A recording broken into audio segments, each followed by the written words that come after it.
Hi friends, പുതിയൊരു വീഡിയോയിലേക്ക് എല്ലാവർക്കും സ്വാഗതം. ഇത് മെയ് 17-ാം തീയതി എടുത്ത വീഡിയോ ആണ് കേട്ടോ. അന്ന് എൻ്റെ ബർത്ത്ഡേ ആയിരുന്നു. അപ്പോൾ ചെറിയൊരു കേക്കൊക്കെ വാങ്ങിച്ച് ഞങ്ങളുടെ ഒരു സന്തോഷത്തിന് അങ്ങനെ മുറിച്ച്. അപ്പോൾ അത് വേദുമോളാണ് ഇതൊക്കെ എടുത്തത് കേട്ടോ. ഇങ്ങനെ സൂം ചെയ്തൊക്കെ എടുത്തത് അവളുടെ പണിയാണ്. അങ്ങനെ ചെറുതായിട്ടൊന്ന് ഞങ്ങൾ ആഘോഷിച്ച്. Happy birthday to you. Happy birthday to you. Happy birthday to thee. Happy birthday to you.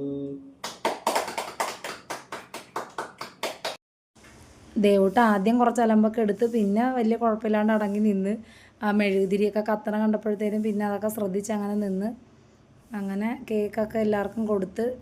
അവന് ചെറുതിനും കേക്കൊക്കെ ഞങ്ങൾ കൊടുക്കും, കുറച്ചൊക്കെ കൊടുക്കാറുണ്ട്. അപ്പോൾ അങ്ങനെ കൊടുത്തപ്പോഴത്തേനും എന്തായാലും വാ തുറന്ന് കേട്ടോ. കുറച്ച് മധുരമൊക്കെ ഉള്ള കാരണം ഒരുപാടൊന്നും കൊടുത്തില്ല, കുറച്ചേ കൊടുത്തുള്ളൂ. അത് കഴിഞ്ഞിട്ട് പിന്നെ വേദൂസ തിരിയൊക്കെ എടുത്ത് മാറ്റി. അങ്ങനെ വേദൂസിന് അതിൻ്റെ പുറത്തുള്ള പൂവ് പോലെയുള്ള വശം വേണമെന്നും പറഞ്ഞിട്ട് അതിനാണ് പറഞ്ഞുകൊണ്ടിരിക്കുന്നത്. അവൾക്ക് എല്ലാ കേക്കിലും ചെറി ഉണ്ടെങ്കിൽ ആ ചെറി മതി, അല്ലെങ്കിൽ അങ്ങനെ കുറേ ഡെക്കറേഷൻ ചെയ്തിട്ടുണ്ടെങ്കിൽ അതൊക്കെയാണ് ആദ്യം അവൾ എടുക്കുക. അപ്പോൾ അങ്ങനെ ആ ദേവൂട്ടൻ്റെ അടുത്ത് എനിക്ക് വായി വെച്ച് തരാൻ പറഞ്ഞപ്പോൾ അവൻ്റെ വായിലോട്ട് കൊണ്ടുപോവുകയാണ്. പിന്നെ എനിക്ക് തന്ന് ഭയങ്കര സന്തോഷമായി. ഇതിനെപ്പറ്റിയത് എന്താണെന്നൊന്നും അവനറിയില്ലെങ്കിലും ഇങ്ങനെയൊക്കെ ചെയ്യണ കണ്ടപ്പോൾ കൈയടിക്കണമൊക്കെ ഉണ്ട്. അങ്ങനെ ഇത് ഹസ്ബൻഡ് വാങ്ങിച്ച ഗിഫ്റ്റാണ് കേട്ടോ. അതിനകത്ത് കുറേ ചോക്ലേറ്റ് ഉണ്ട് അതിൻ്റെ ഉള്ളിൽ. പിന്നെ മറ്റേ നമ്മൾ പൂവൊക്കെ അതിൻ്റെ ഉള്ളിൽ സെറ്റ് ചെയ്തിട്ട് അങ്ങനത്തെ സംഭവമാണ്. ഞങ്ങളത് ചോക്ലേറ്റൊക്കെ ലാസ്റ്റ് കഴിച്ച് കഴിഞ്ഞിട്ട് ആ പൂവ് എടുത്തിട്ട് നമ്മളിവിടെ വെച്ചിട്ടുണ്ട്. നല്ല ഭംഗിയുണ്ട് കേട്ടോ. എനിക്ക് ആദ്യമായിട്ടാണ് ഇങ്ങനത്തെ ഒരു സംഭവമൊക്കെ കിട്ടണത്. അങ്ങനെ അത് വാങ്ങിച്ചുകൊണ്ട് വന്ന് നിറയെ ചോക്ലേറ്റാണ്, നല്ല ചോക്ലേറ്റ് ആയിരുന്നു അതിൻ്റെ അകത്ത്. പിന്നെ വേദൂസ് തനിയെ എഴുതിയിട്ട് എന്തൊക്കെയോ വരച്ച് ഡെക്കറേറ്റ് ചെയ്തൊക്കെ അങ്ങനെ അവളുടെ ഒരു സന്തോഷത്തിന് അവൾ കൊണ്ടുവന്നിട്ടുണ്ട്. ആരുടെ ബർത്ത്ഡേ വന്നാലും വേദൂസിന് ആകെ ചെയ്യാൻ പറ്റുന്ന ഒരു കാര്യം ഇതാണ്. അവൾ ഇതുപോലെ തനിയെ ഇരുന്ന് എഴുതി എന്തെങ്കിലുമൊക്കെ ആയിട്ട് റെഡിയാക്കി കൊടുക്കും. അത് നമ്മുടെ ഫ്രണ്ട്സിൻ്റെയൊക്കെ കുട്ടികളുടെ പിറന്നാൾ വന്നാൽ ഇതേപോലെ എഴുതിയിട്ടൊക്കെ കൊടുക്കാറുണ്ട് കേട്ടോ. അവളുടെ ഒരു സന്തോഷം. അല്ലാണ്ട് പൈസ കിട്ടുന്ന അവളുടെ കയ്യിലില്ലല്ലോ, വാങ്ങാനും അവൾക്ക് പറ്റില്ല. അപ്പോൾ അതുകൊണ്ട് ഇങ്ങനെയൊക്കെ എഴുതി തരും. അപ്പോൾ രാവിലെ തൊട്ടിട്ട് ഇങ്ങനെ കുറേ കളറിങ്ങൊക്കെ ചെയ്ത് ഇതൊക്കെ എഴുതി റെഡിയാക്കിയൊക്കെ കൊണ്ടുവന്നാണ് കേട്ടോ. ഇപ്പം നല്ലതായിരുന്നു. അവൾ നല്ലപോലെയൊക്കെ എഴുതി ഒട്ടിച്ച് അവളുടെ ഒരു സന്തോഷത്തിന് അങ്ങനെ കൊണ്ടുവന്ന് തന്നതാണ്. കുറേ എന്തൊക്കെയോ വരച്ചൊക്കെ വെച്ചിട്ടുണ്ട്. അങ്ങനെ ഞങ്ങൾ കുറച്ച് നേരമൊക്കെ അവിടെ ഇരുന്നിട്ട് പിന്നെ വൈകുന്നേരം ആയപ്പോൾ ചെറുതായിട്ടൊന്ന് പുറത്തേക്ക് ഇറങ്ങി. ഇത് നമ്മൾ താമസിക്കുന്നതിൻ്റെ ഒരു കുറച്ചപ്പുറം മാറിയിട്ട് ഇതുപോലൊരു മേള നടക്കണുണ്ടായിരുന്നു കേട്ടോ.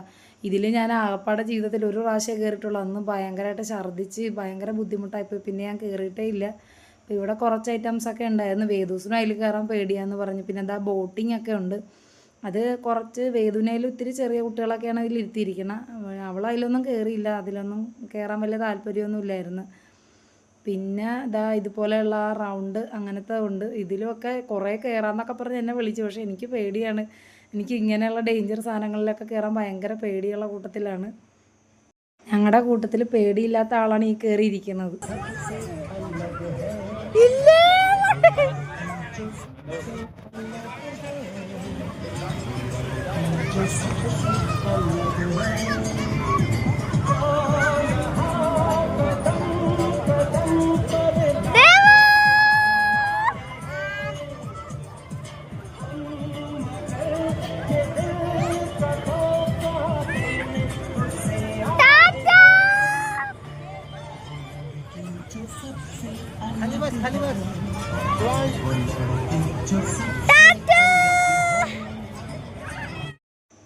അത് കഴിഞ്ഞ് ഹസ്ബൻഡും മോളും കൂടെ ഈ സംഭവത്തിൽ കയറിയിട്ട് എൻ്റെ പൊന്നെ കണ്ടിട്ട് എനിക്ക് തന്നെ തലക്ക് ഭയങ്കര ഒരു പെരുപ്പ് പോലെ. ഇത് അങ്ങോട്ടും ഇങ്ങോട്ടും ഇങ്ങനെ തെന്നി പോണൊരു സാധനം.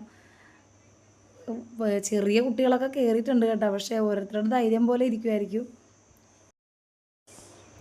അവരച്ഛനും മോളും കൂടെ കയറി. എന്നിട്ട് ഇറങ്ങി വരണം. നോക്ക്, വേദൂസ് കിടന്ന് കരയണുണ്ടായിരുന്നു. പിന്നെ കുഴപ്പമില്ല. കരയണമെന്ന് വെച്ചാൽ ഇങ്ങനെ ഒച്ചയെടുക്കണ പോലെ അതിങ്ങനെ അങ്ങോട്ടും ഇങ്ങോട്ടൊക്കെ പോകുമ്പോൾ വലിയ കുഴപ്പമില്ലയെന്ന് പറഞ്ഞ് ഇറങ്ങി വന്നപ്പോൾ അങ്ങനെ ഞങ്ങൾ കുറച്ച് സമയം അവിടെയൊക്കെ നിന്നിട്ട് പിന്നെ കുറച്ച് വള പൊട്ട് ഇതൊക്കെ വാങ്ങിച്ചിട്ട് അങ്ങനെ പോകുന്നു. വേറെ റൈഡിലൊന്നും അങ്ങനെ കയറിയൊന്നുമില്ല. അങ്ങനെ ഇന്നത്തെ ഒരു വീഡിയോ കഴിഞ്ഞ്. അപ്പോൾ എല്ലാവരും വീഡിയോ കണ്ടൊന്ന് സപ്പോർട്ട് ചെയ്യണം, സബ്സ്ക്രൈബ് ചെയ്യണം. അപ്പോൾ നമുക്ക് അടുത്ത വീഡിയോയിൽ കാണാം. ടാറ്റാ.